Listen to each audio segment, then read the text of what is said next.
I don't know it's with this like crazy ankle, but I look so incredibly tan. I don't know, that's just how it be. Um, Today, because I wanted to watch more musicals, since I'm just happen to be working on a musical project. I don't know if I'm gonna actually commit to doing like 20 songs, 2 hours length musical or something, but for now I just want to complete one song. So, anyways, I'm like, okay, what are some musicals that I can watch to like inspire me with the whole musical, the instrumental portion of the whole musical? Because I can definitely write down some lyrics and have some fun vocal melodies and stuff like that. But the real problem for me is like finding what instruments make sense for the vibe, making everything uniform. That's been a problem. But that's not really the point of this video. The point of this video is actually that I watched Tick Tick Boom, which I was just trying to watch Heathers the musical, but apparently it's only on Roku, and there's only one TV in the house that has Roku, a Roku thing, device TV, and it's not the one that I was able to use. So I looked around, and on Google, the first one that came up for like musicals that are streaming is Tick Tick Boom, which I found out at the end is directed by Lin-Manuel Miranda, which is kind of crazy. He's the GOAT. Um, so yeah, I would say the first song had some good melodies, though it went on a little too long, maybe. It just like explored way too much, which I guess is kind of a thing in musicals. Like if you're gonna have some big introductory song, it's gonna be like 15 minutes long, and it's gonna go over like a few of the things that may commence or whatever. But I thought this one portion particularly. I don't remember exactly what the line was, but that rocked for sure. Broke the whole idea of so at the end we are basically revealed that this is someone we knew in the universe, like the real world. This is someone we actually connected to because I've never seen Rent, but I know it's a popular musical, and all of a sudden it's like, oh yeah, John, yeah, he made Rent at the end, but he never got to see it because he died before its first like event happening of it. I'm really bad at words. Just don't mind me. So the whole time, I don't actually know what Rent's about, but I have to assume it has to do something with how rent is high. Maybe, I don't know. Sounds like it could be. So I really got those broke vibes going through the whole thing. We're like too broke, so you have to sort of figure your way out in life and do everything the cheap way if you can. That's not exactly what this was. Like for this, he was literally like, yeah, no, I just have to get a job and like work a little bit, but like there's this struggle between working semi creatively, but also feeling like you're under a boss. And then, did I just do this? I meant to do like dun dun dun. And the last one's just working for yourself creatively. And there's this huge fight between John and himself and the world really about should he get this greater job to get the money? Will he become complacent? He really wants to change the world, so that's a big issue too. So yeah, I completely relate to like again those broke vibes, trying to do something creative. Uh, the Michael song with like the apartment song where there's like the weird ghost vases that appear, faces not vases, was weird and I didn't love it. But the ending transition where it cuts from him being in the fancy suit and not the sprinkles, what is it, the confetti everywhere in the elevator, straight to him in the cramped subway that he's going back home from, knowing that he can't have what Michael has, kind of. It's pretty good. Sets up some good spots, some good plot lines for later with him really just trying, knowing that he doesn't have that, and maybe compelling him to work a little harder. Maybe it even motivates him not to work as hard. Maybe he gets a little demotivated from the fact that his friend, uh, maybe he's under a boss and has to do a job, but he does get to have the nice things, that sort of thing. It's a silly song for sure. The diner song I think has the same problem. It's like trying to be funny at the same time of like explaining the story and the backstory for this part of John's life. But it just doesn't really hit for me. I did like the final shot of like the diner where everyone's outside, and he's what are they saying? Um, Sunday. Yeah, that shot of the diner is pretty great. Um, let's see. The John Larson rap song out of nowhere, like the '90s style music video rap song, was pretty fun. I liked that a lot. Uh, the so there's this one scene. So there's this one scene with Let's see. I said I think I get the present time musical introduction with the serious relationship argument. Like I get the idea of it with Susan, but I would have cut out like the goofy musical side bit where I can even repeat the lyrics that they were saying. It was so silly, but it really took away from the impactfulness of the moment, and that cuts right into later where the Michael rant on the street before they cut ways or Michael storms off, and that was extremely impactful and emotional. And there was no like intercut super important musical scene with that. And maybe that's just because Susan ends up kind of being okay later. They do end up not being in a relationship, but it's kind of a secure thing. Whereas the Michael thing was foreshadowing to. And again, this is huge spoilers. I'm just going through the spoilers straight up of this movie. It came out 4 years ago. You go see it on Netflix. The Michael rant was foreshadowing to Michael telling John that he has HIV. So maybe that really had to have that huge emotional moment without a strange musical intertwining thing. Maybe it had to have that. And back to the Susan moment, the big Susan moment, when he taps her shoulder and like playing a beat a little bit, that was crazy to me. I really did not see that going in that direction. Like they almost made up, and then he's like thinking of a beat and taps on her shoulder, and then she's like, "Are you serious? Are you really trying to make a song out of this?" That was really good. One of my favorite points in the entire movie. I think that scene would have been my favorite in the movie if it wasn't intercut with the musical stuff, like I was saying. There's that one moment of like John finally going to Michael's recommendation for the marketing thing, and him just completely owning everyone and like the cool creative nature that he has as a writer.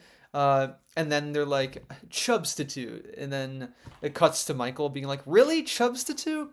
I just think that whole scene, the marketing felt like so big brain, like Light Yagami, just throwing out all these creative little bits. I really liked that a lot.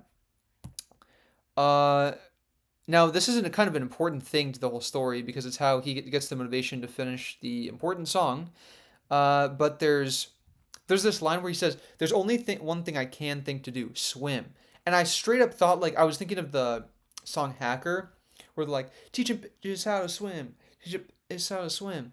You know, like I thought he was trying to say, all I can do is just dive into my creative process, just dive straight in, write all the ideas, go pen to paper because his power got cut out. Though I guess his lights were out too, so I don't know how he would have been able to write on paper now that I think about it. I thought that's what it was going to go for. And then I look up from my notes and he's literally swimming and there's a whole song about him swimming, which I did not like. Very boring visually because it's just literally him doing laps for like 3 minutes. But then at the end with the musical notes, that kind of saved it a little bit for me. That was cute. But it was very silly, and I felt like betrayed because I heard that line where it's like, "All I can do is swim." I totally thought he was just gonna dive straight into writing, but no, that wasn't it. It did lead to that, but anyways, there was that line about, uh, yeah. So the song was actually good. That part of the song that was supposed to connect the rest of the story and that was so pivotal that he was resting on for not 2 years, but there was a very long time where he was resting on this song, trying to get it down. He finally got it done after that whole swimming situation. He found the motivation or the idea, and when it's presented at the workshop, it's actually good. Everyone's clapping. It's so fire, and that was really cool. Very cool to see. That was a very like moment for even me. I liked "Write What You Know" from what's her name? I don't remember her name exactly. Nora, maybe. It's like that manager that basically John has, and she's like, trust it from me, who's been in the business for a long time. Write what you know, and of course that leads to Tick Tick Boom, which is what the movie's based on, and then also Rent later on. And I thought that was a huge, impactful line, even for me to think about in my creative process. One of the things I was trying to do is it's basically supposed to be a musical. I don't know how long I'm going to go for it. I may not even finish one full song. But anyways, the premise behind my musical is that it's a retelling of a Minecraft server like lore story. So there's a lot of lore and different events that go on. And I was going to reach out to all the different members and make a song completely about this faction and what they did and stuff like this. But I think the way that's going to make sense, especially story-wise, if you're watching it from a musical or listening to it from a musical perspective, I think it makes more sense for it to be from my perspective as a player and general of our particular faction and how we felt. Because even if it's not necessarily how it really was for some parts of the different factions, that's how it was to me. I don't know. Write what you know I appreciated, is all I'm trying to say. And then there's the moment where Michael is HIV positive, and that this was the second time I teared up. The first time was the original Michael rant, and of course that leads to this moment, which I also tear up because it's devastating, where John already is losing his other friend, and he lost three previous friends that other year in the past, and now he's going to have to mourn another friend. And Michael is just so devastating, and it goes into this point where he's like, "What do you know about running out of time?" And then he's like, "I think I know something about running out of time." So brutal, so devastating. And it adds a whole new meaning to tick tick boom. That the ticking that's been a not a motif, but like a thing throughout the entire movie. It adds a whole new level to it. I love it. There's also that song, "What a Way to Spend the Day," I think it's called, or that's at least the main hook. That was very very good. There was that one thing. It might have been in this song, "What a Way to Spend the Day." No, no, no. It was a previous one. It was the song right before he's on the piano in the middle of that like field and the giant stage. It was before that one. And Michael kept saying like, "Is this real life?" And it was him singing, and it felt so odd. It could have panned to shots of him like being sad, but the panning to shots of Michael singing, "Is this real life?" was just cringe, and it just threw me out of the emotional moment of the HIV reveal, which is devastating. That reveal is devastating, but then it goes into the song and it cheapens the experience a little bit for me. So there's that. And the final thing is Susan saying, "Got any ideas?" And then John says, "Just questions." And then Susan says, "Seems like a really good place to start." That's another one of those inspiring things for me, like write what you know. Just like ask questions about your material. I think it's a classic creative thing, especially for writing. Probably specifically for writing, but ask questions about your thing until you start to answer these questions, and that's kind of how you can build things up. And I really liked that. But yeah, I thought the movie was probably a solid. I want to do a silly thing, like a letter ranking thing. Eventually, I want to like rank whole albums and then each of the songs in a tier list. But when I'm just doing one-offs and I want to like contribute it to a big thing, like Anthony Fantano's whole system. Does he do letter grading or does he do like numbers? I think he does numbers. So he's like, it's a light to decent 6 or something. So I think what I'm going to do here is this is going to be like a B minus, okay? Because I think it got tanked a lot. No, I'll give it a B. I think it got tanked a lot critically maybe, or maybe the audience didn't like it that much, but I thought it was a beautiful thing for creativity and learning about that sort of thing. And just seeing another perspective of creativity from someone who lived, 30 years ago at this point. I thought it was beautiful. Absolutely wonderful. It's just it takes it down quite a bit from S tier. I guess I would go from S to F. I guess that's how I could do this.